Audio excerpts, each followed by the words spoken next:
अस्सलाम वालेकुम स्टूडेंट्स, उम्मीद करता हूँ सब खैरियत से होंगे और आपकी स्टडी बहुत अच्छी जा रही होगी। तो हमारे पास प्रोग्रामिंग एक्सरसाइज चैप्टर नंबर 5 की 1, जिसमें हमने देखना है कि एक स्क्वायर का फंक्शन बनाना है जो स्क्वायर काउंट करके हमें कैलकुलेट करके रिटर्न करेगा।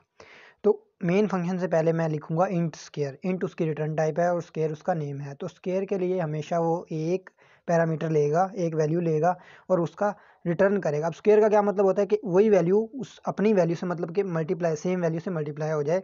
तो अगर वो x ले रहा है तो हम क्या करेंगे, return x multiply by x।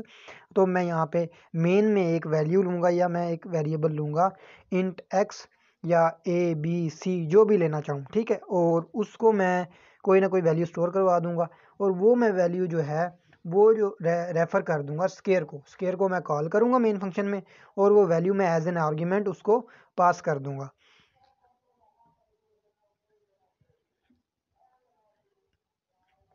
तो यहाँ पे मैं लिखूंगा कि square of percentage D is. अब ये परसेंटेज डी जो है ना, ये मेरा ए है, यानी कि मैं ए को कोमा लगा के लिखूंगा कि ए।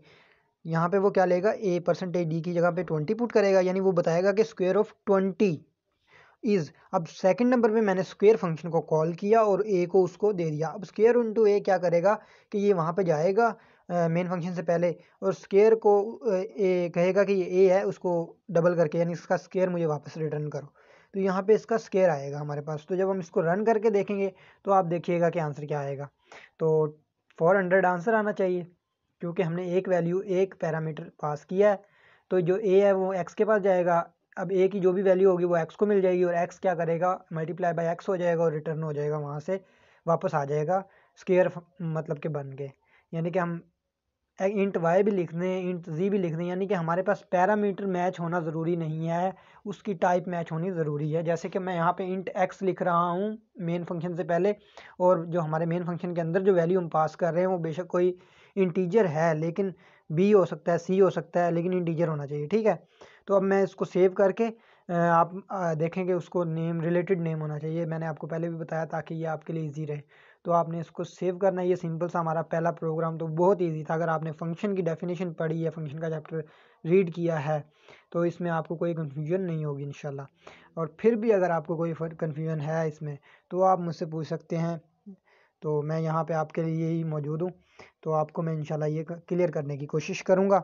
तो बाकी इंशाल्लाह हमारे पास बाकी एक्सरसाइज है इस प्रोग्रामिंग की, तो वो भी इंशाल्लाह कल हम इसको सॉल्व करेंगे बाकायदा डेव सी प्लस प्लस उसको रन करके देखेंगे। अब यहाँ पे अगर मैं ऐसा करूँ कि मैं कोई नंबर यूज़र से लेना चाहता हूँ तो मैं क्या करूँगा, इंट ए एक वेरिएबल लूँगा, उसको मैं इनिशियलाइज़ नहीं करवाऊँगा। मैं सिर्फ क्या करूँगा कि एक प्रिंटफ स्टेटमेंट दूंगा एक यूज़र को या स्क्रीन पे कि inter the number for which, या जो जिसके लिए आप कैलकुलेट फाइंड मतलब स्क्वायर कैलकुलेट करना चाहते हैं। तो वही नंबर मैं स्कैनएफ के ज़रिए, आपको पता है प्रिंट एफ स्कैनएफ तो आपको आती होगी, है आपने बहुत दफ़ा की है। अब यहाँ पे जैसे ही मैं इसको एग्जीक्यूट करूँगा तो यूज़र जो नंबर इंटर करेगा उसका स्क्वायर स्क्रीन पर प्रिंट होगा। अब मैं क्या करता हूँ, यहाँ पे इसको एग्जीक्यूट करता हूँ सेव करके। तो अब देखिएगा आप इसका रिजल्ट, ये देखें, enter the number you want to calculate square, मैं यहाँ पे 20 इंटर कर देता हूँ।